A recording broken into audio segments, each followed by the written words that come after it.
kriminaliteta zoper okolje se dogaja, prav je, da se jo naslavlja, da se o njej govori in tudi, da se jo proba zmanjšati. V vojaških spopadih gre za velika onesnaženja z kemičnimi snovmi, lahko s težkimi kovinami, gre za onesnaženje zemlje, ki je lahko dolgotrajno, potem vodnih virov. Strelivo dejansko lokalno polucijo povzroča, ne pa globalne. Večji vpliv na okolje imajo recimo sami sekundarne zadeve, kot so požari. Požara ne moreš gasiti, gozdnega požara ne moreš, industrijski požari so, odtekanje kemikalij, potem obnova, same na novo gradnje, betonske gradnje ali karkoli. Vse to daje tisti velik ogljični odtis. Glej, kaj nam dalo je vesolje, neskončno zvezd nad mano, ta planet je vse, kar imamo. Zgodovina človeštva je zgodovina vojn. Pričakovanje, da bi ves svet lahko živel v trajnem miru, je le naivna želja. Podvečer govorimo o svetovnem miru, zjutraj pa se zbudimo v novo vojno, ki se je nekje začela medtem, ko smo spali. Potem preštevamo mrtve, ocenjujemo škodo. Okoljska škoda oboroženih spopadov je velika. Prizadene civilno prebivalstvo, degradira njihovo življenjsko okolje, zemljo, vodo, zrak. Posledice so takojšnje, čutijo pa jih tudi prihodnje generacije. O okoljskih posledicah vojn in zmanjševanju okoljskega odtisa vojske se bomo v tokratnem podcastu Samo en planet pogovarjali z doktorico Katjo Eman z Fakultete za varnostne vede Univerze v Mariboru in polkovnikom Robertom Šipcem, vodjo sektorja za energetsko učinkovitost in zeleni prehod Ministrstva za obrambo. Lepo pozdravljena in dobrodošla. Dober dan. Dober dan. Da vsak spopad, majhen ali velik, kjerkoli na tem planetu se zgodi, vpliva tudi na okolje, je nedvomno dejstvo. Ampak ko poslušamo in gledamo dnevna poročila o vojnah, o spopadih, o tem dejstvu redko kdaj kaj slišimo. Zakaj mislite, da se v teh poročilih medijskih o vojnah, o dogajanju na bojiščih, o okolju skoraj nikoli ne pove nič? Katja, morda začnemo z vami. Morda zato, ker je okolje nekako drugotnega pomena. V ospredje vseeno postavljamo človeška življenja, varnost. Te posledice na okolju so pa nekako res drugotnega pomena in nimajo tiste, bom rekla, pomembne minutaže v prispevkih. Je pa prav, da se tudi na te stvari nekako opozarja. Nedvomno vsak vojaški spopad, vsaka uporaba kakršnega koli orožja oziroma tehnike pušča sledi in posledice uničuje naravno okolje oziroma naravne vire in posledično povzroča tudi škodo za ljudi, ki na teh območjih živijo. Ja, okolje kot dejavnik, kot pomemben dejavnik našega življenja, brez katerega pravzaprav človeštvo ne more preživeti, je sicer v debatah sodobnega sveta močno prisotno. Okoljska problematika je na vseh drugih področjih nekako zelo močno zastopana, o tem se veliko govori. Zato se mi je na začetku zastavilo to vprašanje, čemu pa tukaj o tem velikokrat molčimo. Ampak verjetno vi, gospod Šipec, kot vojak, pa se tudi službeno kot vodja sektorja, ki sem ga omenila, s tem kar intenzivno ukvarjate, ne? Ja, sigurno. Ne samo zdaj, ko sem na tem položaju, ampak tudi skozi svojo celotno karierno pot. Ne pozabimo, da dejansko je narava tista, ki nas varuje, vojake, ki nam daje zaščito in tako naprej. In mi dejansko skrbimo za naravo oziroma res pazimo, da je ta narava čim bolj po nepotrebnem dotaknjena. Del naših treningov so tudi okoljevarstva, so zaščita biotske raznolikosti, potem kulturne dediščine in tako naprej. To je skozi celo karierno pot dejansko del vsega treninga. V Slovenski vojski je dejansko obvezna vsebina okoljevarstvo od leta 2000 naprej kot del usposabljanja vsakega posameznika, in to mora vsak posameznik na 3 leta opraviti izpit iz okoljevarstva. Se pravi, pri nas se ne zgodi, da ne bi ločevali odpadkov. Se ne zgodi, da šofer, ko parkira tovornjak, ne bi dal lovilc olja pod svoj tovornjak in tako naprej. Ker se zavedamo, koliko je za nas pomembna narava. Vi gotovo veste, ali je Slovenija v tem bolj osamljen primer, ali pa je to vrstna praksa skrbi za okolje prisotna mogoče tudi v drugih evropskih vojskah, če se omejimo samo na Evropo, ki jo verjetno tudi poznate. Sigurno zelo dobro, zelo veliko sodelujemo v evropskem prostoru, v NATO, tudi v Združenih narodih, smo vse bolj aktivni na tem področju. Predvsem na področju energetske učinkovitosti, zmanjševanja ogljičnega odtisa, zmanjševanja vplivov na okolje in tako naprej. To so zadeve, kjer jih lahko merimo. Bom rekel, eksaktno lahko pomerimo in vemo, kakšni so naši odtisi, kakšni so drugi. Recimo v Evropi so bili prvi, ki so dosegali ISO 50001, to se pravi energetsko management oziroma učinkovito upravljanje z energijo, so bili Irci. Raven tako 14001, mi tudi smo zdaj že pridobili certifikat 50001, 14001 smo v pridobivanju. Mogoče razložite gledalcem, kaj ti certifikati pomenijo? 50001 je certifikat odličnosti na področju upravljanja z energijo. 14.000 pa odličnost na področju skrbe za okolje oziroma dejansko je to okoljski standard. To so tisti, podjetja, ki res želijo pokazati, da skrbijo za okolje, za energijo in tako naprej, gredo v pridobivanje tega standarda. Mi smo, moram reči, prvi v slovenski vladi, da smo se tega lotili. In je zelo dobro, ker je zelo pozitivni učinek oziroma zelo dobro sprejeto tudi pri vojakih, častnikih, počastnikih, tudi civilnem delu. In to so zadeve, s katerimi dejansko se lahko povezujemo tudi z drugimi državami Evrope v NATO in si izmenjujemo izkušnje. Ni pomembno, da imaš certifikat. Pomembno je, da znaš upravljati s temi zadevami in da poskušaš dejansko zniževati ta vpliv na okolje, na tak ali drugačen način. Trend je pomemben, ne sama številka. Ogljični odtis, o tem zdaj govorimo, to pomeni verjetno zmanjšanje uporabe fosilnih goriv in tudi prehod na kakšne druge energetske vire. Sodelujete z slovenskimi podjetji, tudi znanstvenimi raziskovalnimi ustanovami, kot je Inštitut Jožef Stefan. Kaj razvijate, če to seveda ni prevelika skrivnost? Razvijate kakšne nove tehnologije skupaj s strokovnjaki, nove vire energije? Nobene skrivnosti ni, zelo veliko, zelo radi povemo, kaj delamo.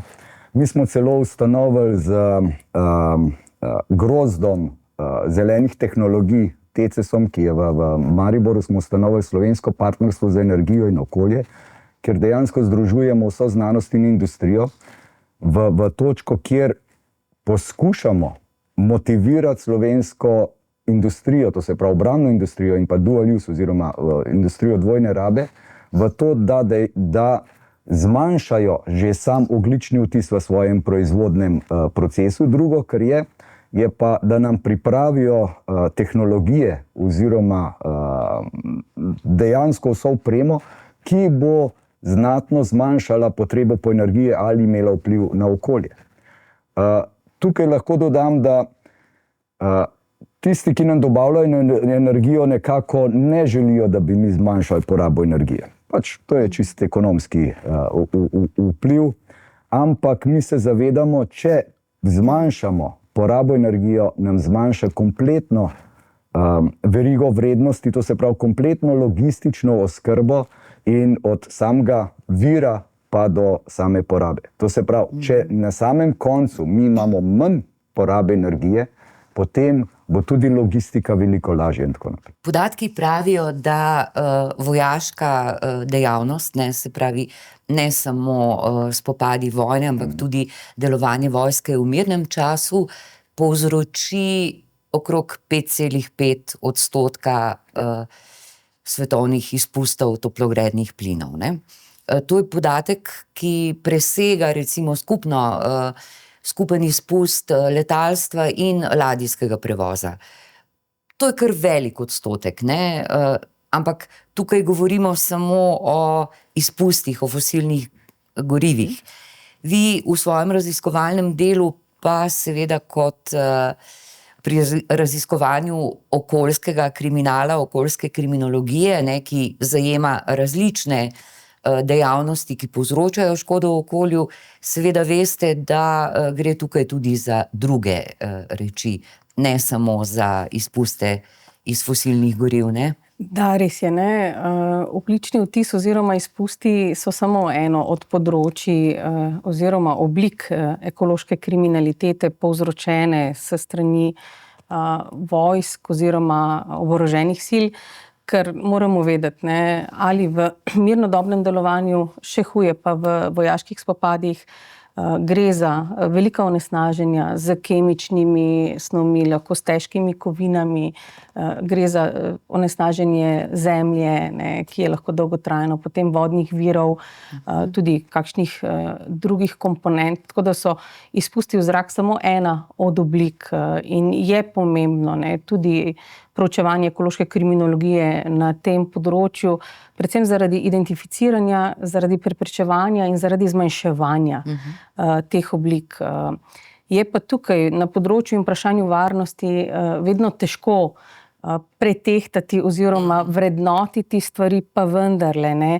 Pač kriminaliteta zoper okolje se dogaja, prav je, da se jo naslavlja, da se o njej govori in tudi, da se jo proba zmanjšati, ne.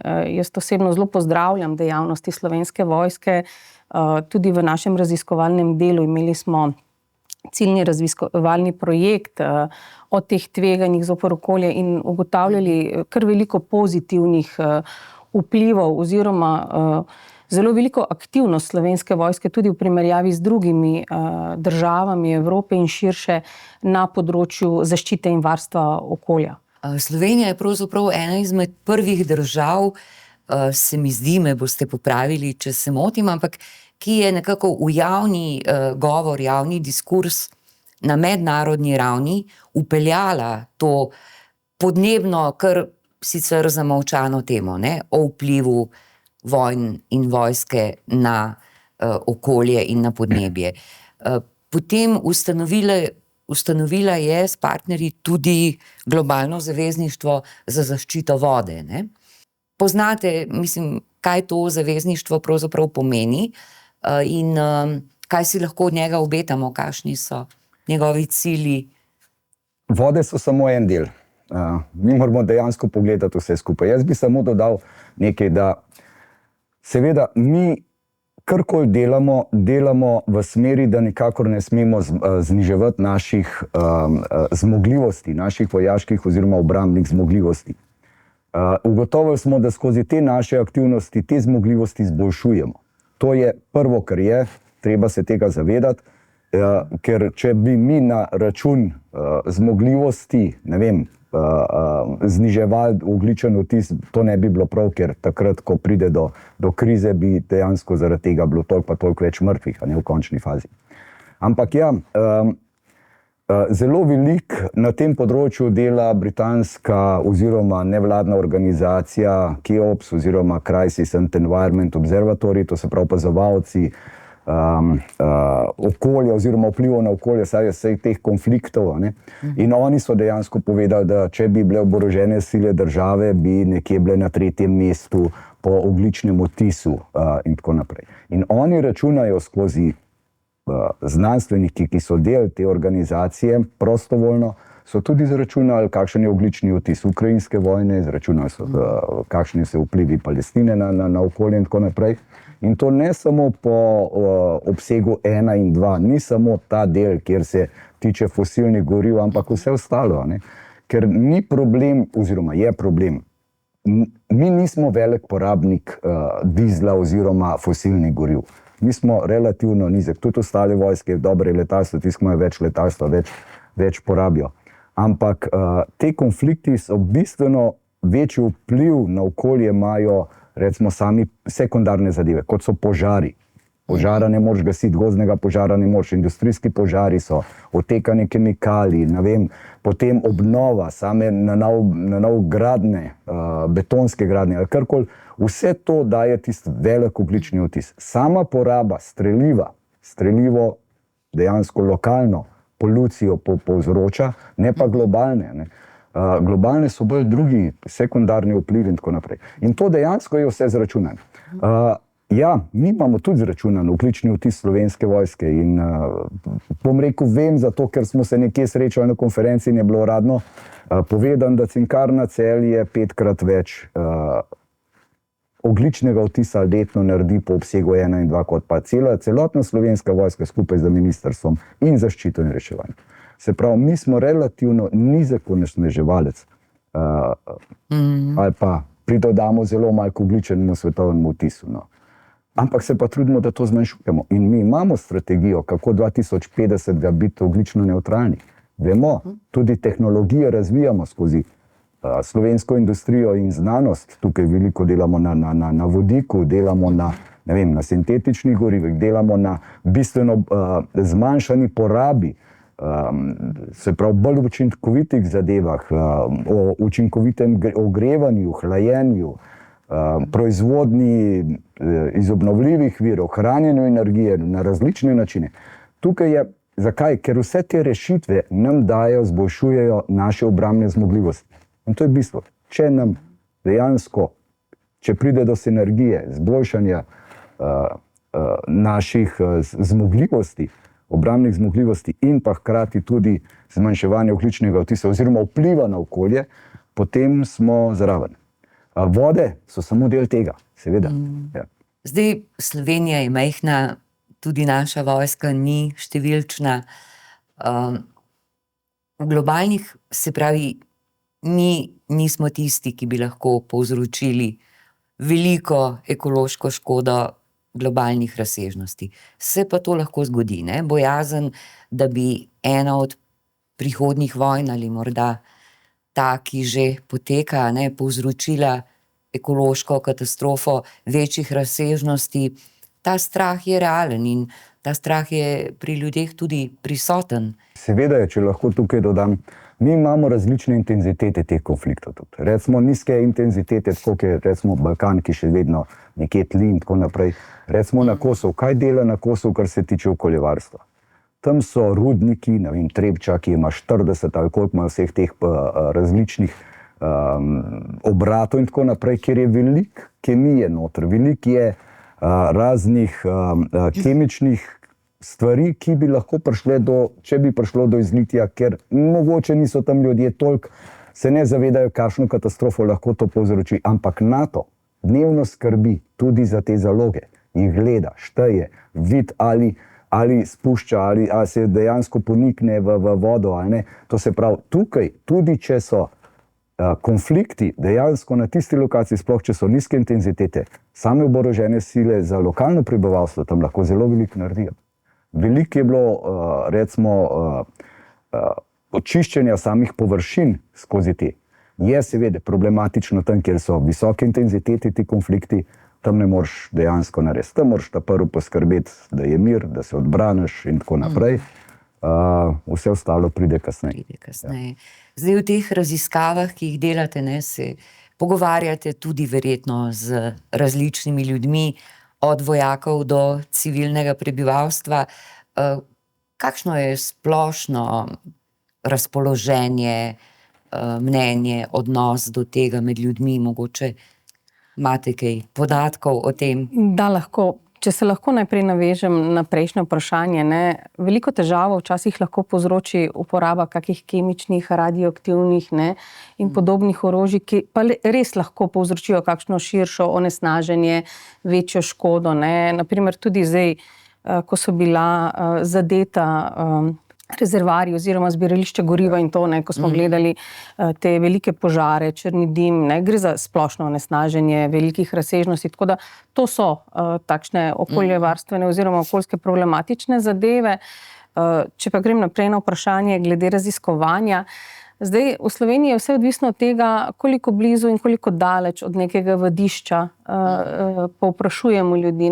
Nedvomno, jaz se strinjam, ne, da če je vadišče blizu prebivalcem, s katerimi se pogovarjamo, jih najverjetneje ta vadba, ta hrup moti do določene mere. Imamo pa mogoče tudi kakšne pozitivne vplive. Ne? Mi smo ugotovili v raziskavi, da se na nekaterih vadiščih, ki jih Slovenska vojska ne uporablja tako redno, pa pojavljajo kakšne zaščitene avtohtone rastlinske in živalske vrste, ki so se tam naselile. Tako da nekako merimo ta dvojni vpliv, ne? Ki ni slab. Je pa treba vedeti, da pri varnosti, ne, pri zagotavljanju varnosti in stanje v Sloveniji več ni tako zelo lepo, kot je mogoče bilo kakih 5 let nazaj ali pa 10 let nazaj. Se generacije, ki smo doživeli osamosvojitveno vojno Slovenije, nekako drugače vrednotimo te stvari, ampak vmes smo pa imeli eno obdobje miru, ne?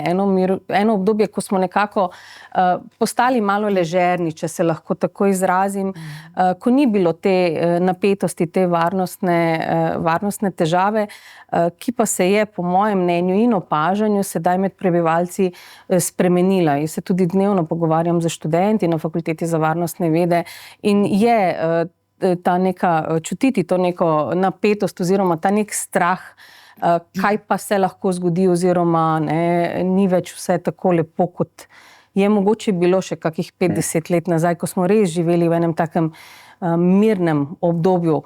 Vsi, nedvomno, ne, so se dogajali tudi vojaški in drugi spopadi, ne, svet nikoli ni imel popolnega miru, pa vendarle niso bili tako blizu nam ali pa niso bili tako negotovi in neobvladljivi, če se lahko temu tako izrazim. Tako da nasplošno, ko smo proučevali stališče slovenskega prebivalstva do Slovenske vojske, pa ugotavljamo, da gre vseeno za en tak pozitiven odziv. Je res, pokazala se nam je določena pač mera nezadovoljstva na teh območjih, kjer so pogosteje te vaje, se pravi območje Poček, ne, je eno od takih problematičnih področij.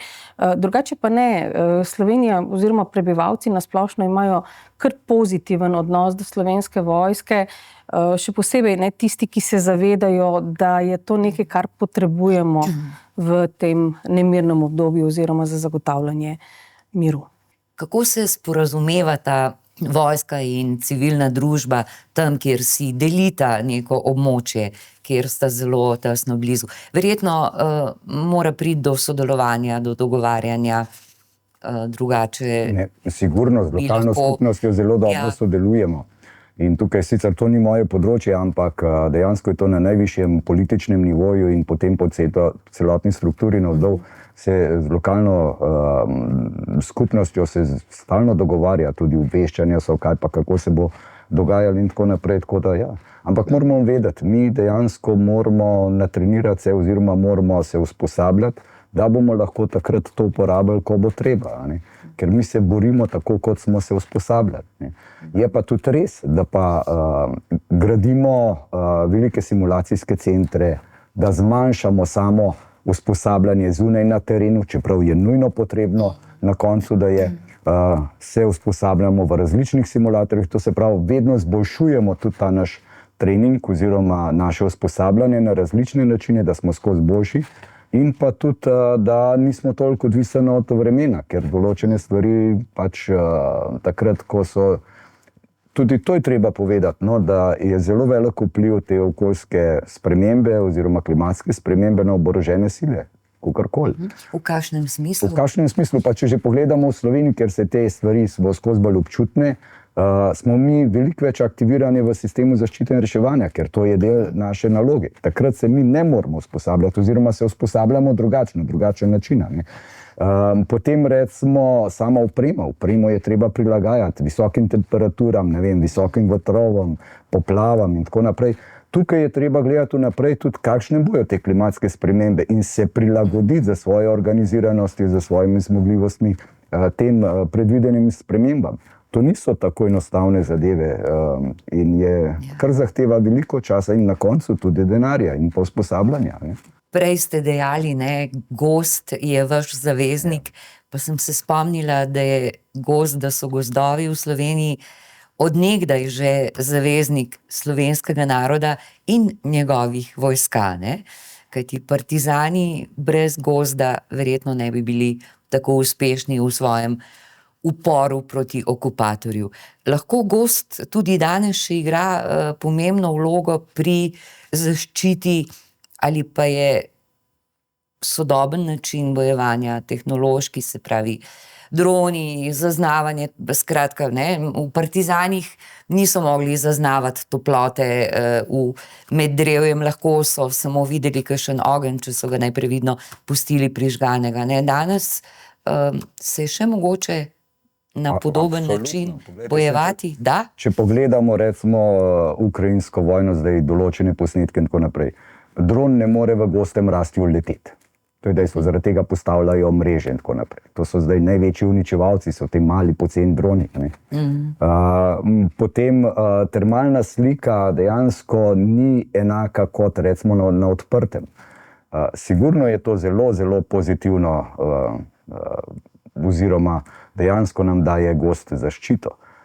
Je malo težje seveda streljati skozi gozd, ampak je pa po drugi strani, pa če že ti daje zavetje, je pa to lahko izkorist nekdo, da ti zažiga potem te gozdove in te s tem pravzaprav tudi prepodi iz tistega, ker pa zelo dobro gorijo, ko gorijo. Ja, to smo žal videli na Krasu pred časoma, kako je, ko gozd zagori in tega si nihče ne želi še enkrat doživeti. No in tam smo zelo dobro, hvala Bogu smo zelo močno sodelovali tudi pri teh požarih in predvsem naši tisti, bom rekel, najbolje usposobljeni vojaki, to so tisti, ki navigirajo različne oborožitvene sisteme, so tukaj prišli do izraza, ker oni so lahko istočasno navigirali dron, ki je izvedoval, helikopter, ki je gasil, letalo, ki je gasilo, zemeljsko posadko, ki je gasilo. To je recimo direktno ena aplikacija nekoga visoko usposobljenega vojaka, ki zna delati z različnimi orožji pri samem zaščiti in reševanju. To so ljudje, ki so, bom rekel, izredno usposobljeni, zelo veliko, bom rekel, tudi denarja gre v njihove znanje, v njihovo usposabljanje, ki jih pa lahko v mirnem času izkoristimo zelo koristno za take namene. Katja, prej ste me pravzaprav presenetili s podatkom, da na področjih, kjer niso vaje preveč pogoste, se pojavljajo rastline, biotska raznovrstnost, ker to je eden izmed očitkov bil, ki sem ga nekje zasledila tudi, da pač vadbeni prostori uničujejo biotsko raznovrstnost, degradirajo zemljo, o vodi smo že prej govorili, da lahko pride do onesnaženja. Ta podatek je pravzaprav spodbuden, da... Da, tudi za nas je bil zelo, zelo tak pozitivno presenetljiv. S Fakulteto za varstvo okolja iz Velenja skupaj smo izvajali ciljni raziskovalni projekt, kjer smo opravljali tudi analize na terenu, se pravi analize vode, pač vsebnost težkih kovin, kemikalij v zemljinah in podobno. In da, presenetilo nas je, da smo ob pregledu potem ugotavljali tudi, da so se pojavile te zaščitene avtohtone rastlinske in živalske vrste na določenih vadiščih, ki Slovenska vojska tako pogosto ne uporablja. Mogoče se tam uri enkrat na leto ali pa tudi ne, ker vseeno vadišč je kar nekaj po celi Sloveniji, ampak aktivno se uporabljajo samo nekatera, vsa. Tako da to je en tak pozitiven podatek, presenetljiv podatek, ki kaže na to, bom rekla, dobro značilnost naravnega okolja, ki stremi k temu, da se obnovi, da se popravi, zaraste. Moram povedati tudi, da so postopki te fitoremediacije, ko se sadijo določene rastlinske in tudi drevesne vrste, ki so sposobne črpanja težkih kovin iz zemlje, tudi en tak dober, pozitiven vpliv, da se to dela, da se pomaga okolju, da se očisti in se nekako popravi. Je pa iz raziskovalnega vidika kot kriminologinja, ker delam na tem področju že 20 let, zelo pohvalno videti, kako zelo okoljevarstveno zavedni smo Slovenci. Ne. To smo v preteklosti že večkrat dokazali. Ne. Ena taka največja zmaga je zaščita vode in vpis pravica do dostopa do vodnih virov v slovensko ustavo. Ne. Smo ena od 3 držav na svetu, ki ima upisano to pravico v ustavo. In mislim, da tudi skozi ta odnos ljudi, prebivalcev, del tega so tudi slovenski vojaki, ne, imamo tako visoko mero oziroma tako visoko vrednoto, spoštovanje do narave in do okolja. Ker če se ne bi tako obnašali, če ne bi imeli tega mogoče v sebi, ker nam je pomembno, v kakšnem okolju živimo, tudi tega ne bi bilo. Ne. Zdaj za protiutež lahko nekako dam primer ameriške vojske. Ne.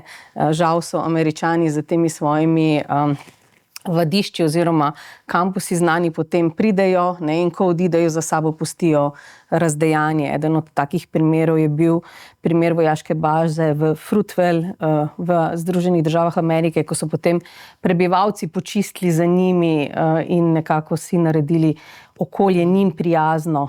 Ne. Tako da to je ena od takih negativnosti določenih vojaških sil, ki niso tako zelo zavedne. No. Moram pa reči, da mi je všeč, da živim v državi, kjer ima vojska en tak pozitiven odnos do okolja.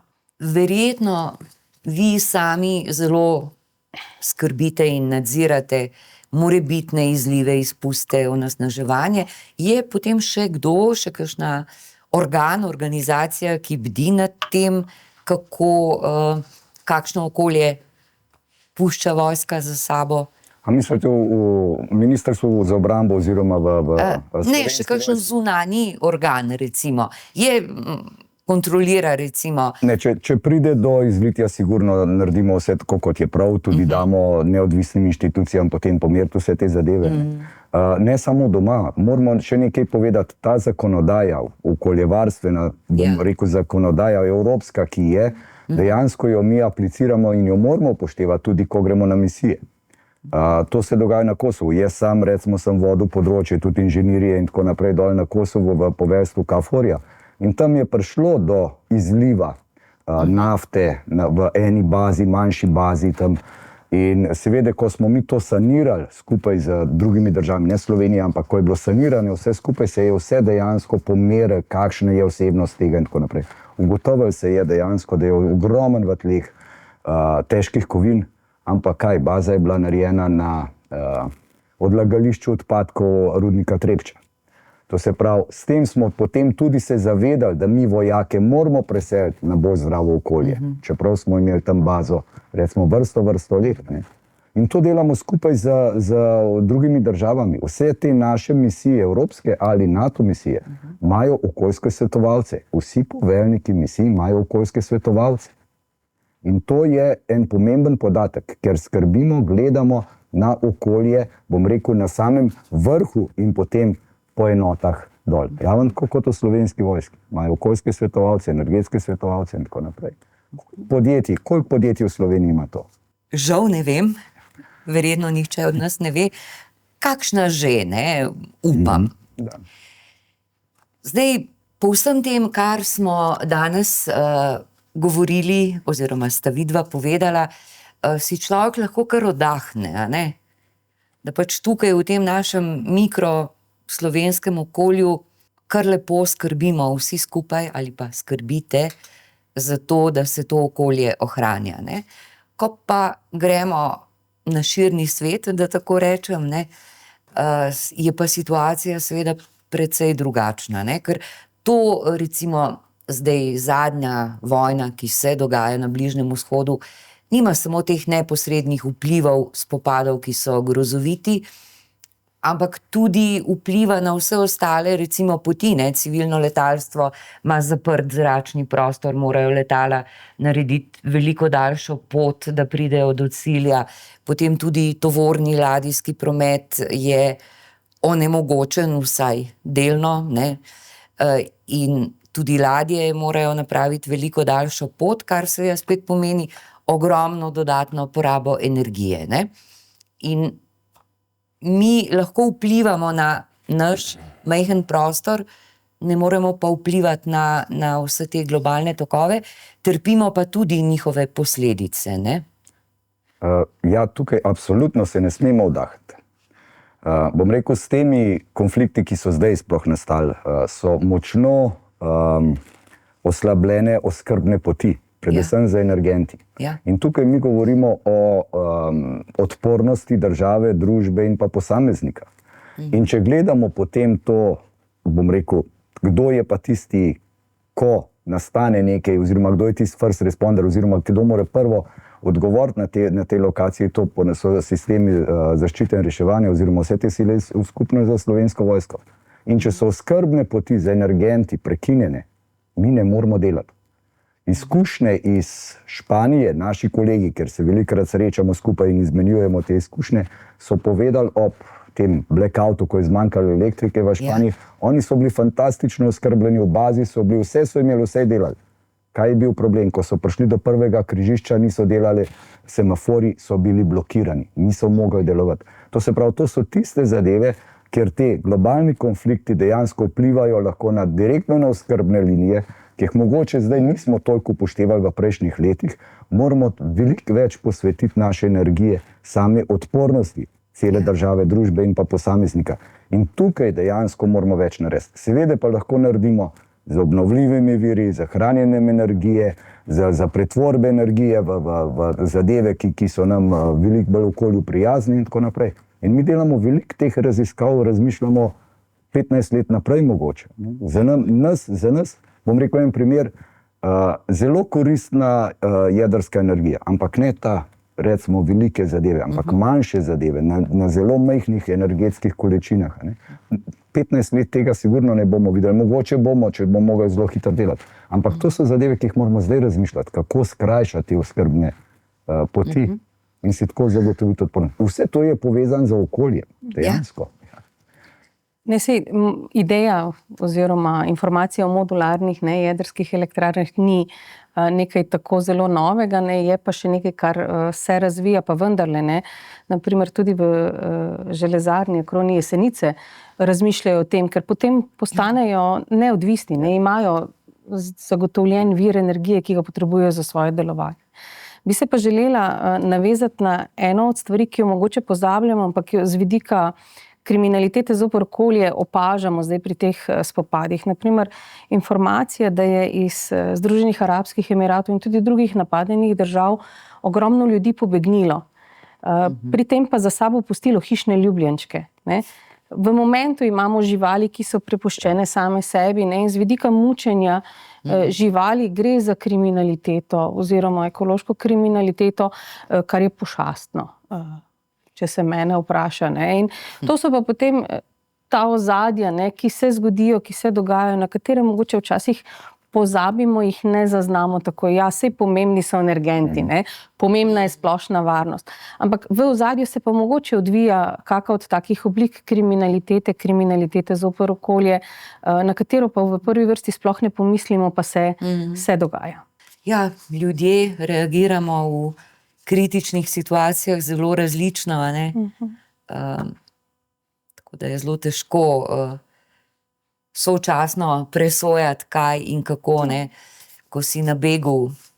Ampak mislim, da marsikdo bi svojega ljubljenčka vzel s sabo, ne glede na vse. In seveda, ko govorimo o okolju, ne smemo pozabiti na živali. Če smo prej govorili o rastlinskih vrstah, ki znova naseljujejo nekdanja ali pa še aktivna vadbišča, kako pa je z živalmi? Ptice, živali lokalnih habitatov, kako se nekako navadijo na hrup, na poke, na vse to, kar se dogaja, pobegnejo, se potem spet vrnejo ali zapustijo recimo ta prostor, na katerem se tukaj ne bom znal odgovoriti, če je bila kakšna raziskava mogoče. Če je bila, ja. Enako kot pri rastlinah se tudi živali zaščitene lahko naselijo na takih nepogosto uporabljenih vadiščih. Pri živalih je pa tako, da v času urjenja se umaknejo, ampak potem se spet vrnejo, ker imajo svoje poti premikanja, tako da ugotavljamo tudi prisotnost kakih zaščitenih ptic in drugih živali na teh območjih. Zdaj nismo vedeževalci, ne moremo napovedovati prihodnosti, ampak glede na vse, kar smo se zdaj pogovarjali, bi lahko nekako z optimizmom dejali, da če ne bo seveda spopada globalnih razsežnosti, jedrskih in podobnih, je Slovenija dobro pripravljena na morebitne izzive, če tako rečem, ki se lahko zgodijo v teh nepredvidljivih časih. No, tukaj jaz ne morem odgovoriti. Tukaj so službe, ki to znajo pravilen odgovor tudi pripraviti. Jaz samo vem, da naša naloga je, da poskrbimo, oziroma skrbimo za to, da povečamo odpornost. Tukaj je in pa, da hkrati tudi zmanjšujemo vpliv na samo okolje. Ko rečete odpornost, mislite na odpornost celotnega našega sistema oziroma vseh sistemov, ki skrbijo za to, da država deluje in da mi v njej lahko živimo. To je zelo kompleksna zadeva. Naše področje več ali manj energija oziroma ta in pa samo okolje. In tukaj to so ene ključne zadeve, recimo pri sami odpornosti. Kakorkoli pogledamo. Prvo, kar je brez varnosti, brez energije, nobena stvar ne funkcionira. In to so osnovi. In če to znamo rešiti, če to recimo damo takoj v to enačbo z velikimi koeficienti oziroma količniki, potem smo na dobri poti. Nas pa svet uči, da moramo gledati v te stvari, da mogoče pa nismo vedno tako dobro razmišljali v tej smeri, ampak dejansko tudi zadnje vaje, recimo odpornosti, kar so bile, so pokazali marsikaj, kar lahko zboljšamo. In jaz mislim, da gremo v smeri, da te stvari izboljšujemo. To je bistvo, da imamo trend, pozitivni trend. Iz zgodovine, kot pravi znano reklo, se nič ne naučimo. Vedno ponavljamo iste napake in te umazane sledi vojne ostajajo dolgo časa, ostajajo za prihodnje generacije, neeksplodirane bombe in mine iz Prve svetovne vojne so še vedno posejane po zemlji v Posočju. Prebivalci Hirošime ne bodo nikoli pozabili atomske bombe. Bo mir na svetu, ko bodo izumrli dinozavri? Pod narekovajem dinozavri. Ne, mir na svetu bo takrat, ko bomo izumrli ljudje. Jaz mislim, da. Drugače pa nove tehnologije so vse bolj natančne. Če vemo v Prvi svetovni vojni, koliko je bilo ogromnenih, granat izstreljenih, da je bilo relativno malo učinka na drugi strani. Druga svetovna vojna, ravno tako velika bombardiranja industrijskih mest, cela mesta so zredila zemljo, samo zaradi tega, da so znižali določeno vojaško moč. Zdaj govorimo o preciznih oborožitvah oziroma orožjih, ki dejansko selekcionirajo cilj in zadanejo ti cilj. Zmeraj se pojavlja tudi kolateralna škoda, ampak se zmanjšuje. In tukaj mogoče je tudi ena taka pozitivna zadeva, da dejansko tisto, kar moraš izločiti v boju, izločiš in vse ostalo pustiš. To se pravi, boljša, ko je tehnologija, manj je potem vpliva na okolje, kakorkoli, in pa manj je teh postkonfliktnih recimo ostankov, takih kot so neeksplodirane mine in tako naprej, ki so grozne. Pa vendarle želimo si, da bi prihodnje mlade generacije, ki jih sedaj izobražujemo, učimo, nekako zavzele to stališče miru, da bi opustile to nepotrebno bojevanje, vojskovanje, ki ima ogromne posledice na različnih področjih, nivojih in pušča tudi dolgotrajno škodo, ne samo na prebivalcih, prav tako na okolju. In bi nekako zaživeli v miru. Vsekakor si kot zrela družba, odgovorna družba, tega želimo. To nikakor ne pomeni, da vojaških sil ne rabimo, ker ravno v Sloveniji vemo, kako zelo pomembno je, da nam priskočijo na pomoč v vseh varnostnih ali tudi drugih naravnih nesrečah in ujmah. Pa vendarle, jaz upam, da vsaj skozi izobraževanje na fakultetah, v šolah in drugače prenašamo neko sporočilo ničelne tolerance do vseh oblik nasilja, tudi do vojnega nasilja, ker se včasih zdi, da se ljudje, ki imajo moč, malo preveč igrajo z varnostjo in z usodo ljudi. ki si samo želijo normalno živeti oziroma živeti v miru. Katja Eman, Robert Šipec, hvala, ker sta bila gosta našega tokratnega podcasta in upam, da se srečujemo še naprej v miru. Hvala vama. Hvala. Hvala.